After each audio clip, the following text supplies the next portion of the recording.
আহ, আপনাদের এর আগের কয়েকদিন ব্রিফিং আমি বলছিলাম না যে একটা আহ, যেমন গতকালই বলেছিলাম যে দুটো চক্রবাত ঘূর্ণাবর্ত ওটা মার্জ হয়ে গিয়ে একটা হয়ে গেছে এবং ওর প্রভাবে একটা লো প্রেসার এরিয়া ফর্ম হতে পারে। তো আমরা যেমনটা আর কি অ্যান্টিসিপেট করেছিলাম ঠিক সেরকমটাই হয়েছে। কালকে যে আপনার চক্রবাত ঘূর্ণাবর্তটা ছিল আপনার সেন্ট্রাল বে অফ বেঙ্গলে, এবার তার প্রভাবে একটা নিম্নচাপ এরিয়া আজকে কিন্তু আহ, হয়ে গেছে। ঠিক আছে, নিম্নচাপ হয়ে গেছে। ওটা হয়েছে আপনার পশ্চিম মধ্য বঙ্গোপসাগর এবং তার সংলগ্ন আপনার নর্থ ওয়েস্ট উড়িষ্যা কোস্ট এবং north Orissa sorry south Orissa coast এবং নর্থ অন্ধ্রা কোস্টে এখানে আপনার একটা লোকাল এরিয়া ফর্ম হয়ে গেছে অলরেডি। এবং ওর সাথে অ্যাসোসিয়েটেড যে আপনার চক্রবাত ঘূর্ণাবর্ত ওটাও কিন্তু আপনার সমুদ্রপৃষ্ঠ থেকে 7.6 কিলোমিটার পর্যন্ত বিস্তৃত আছে এবং ওটা উচ্চতার সাথে সাথে দক্ষিণ পশ্চিম দিকে টিল্টও করছে।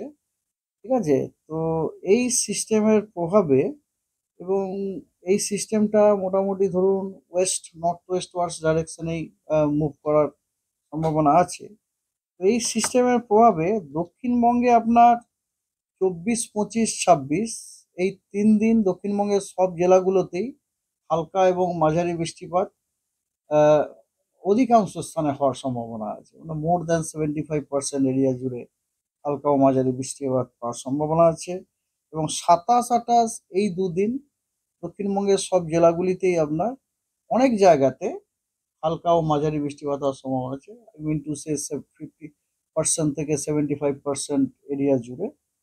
এবং 29, 30 এই দুদিনে দক্ষিণবঙ্গের জেলাগুলোতে কিছু জায়গায় আপনার হালকা ও মাঝারি বৃষ্টিপাত হওয়ার সম্ভাবনা আছে।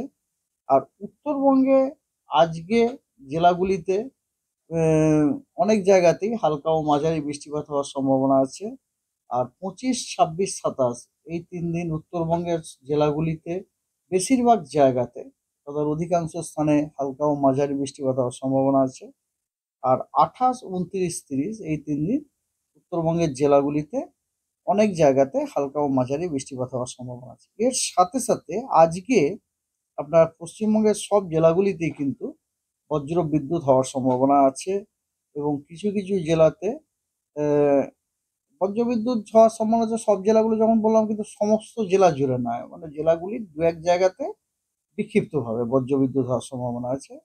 আর কিছু জেলাতে আপনার বিক্ষিপ্তভাবে এক দু জায়গায় আহ, ঝোড়ো হাওয়া 30 থেকে 40 কিলোমিটার প্রতি ঘন্টায় হওয়ার সম্ভাবনা আছে। সেগুলি হলো মুর্শিদাবাদ, নদিয়া এবং উত্তর 24 পরগনা।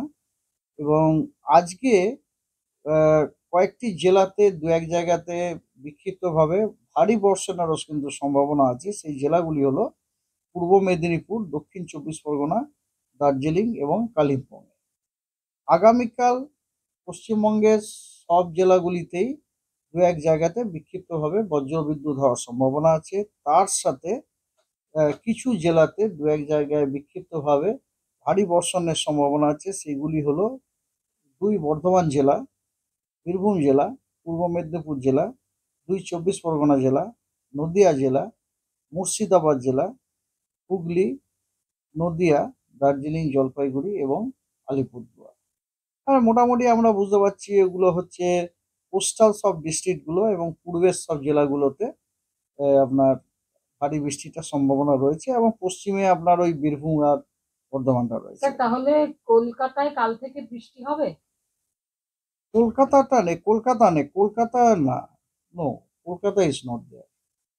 কলকাতা নেই। ভারী বর্ষণের যে জেলাগুলি সেগুলি হচ্ছে বর্ধমান, বীরভূম, ইস্ট মেদিনীপুর, 24 পরগনা, নদিয়া এবং মুর্শিদাবাদ এবং হুগলি, নদিয়া। ঠিক আছে, আর ওদিকে দার্জিলিং, জলপাইগুড়ি এবং আলিপুরদুয়ার।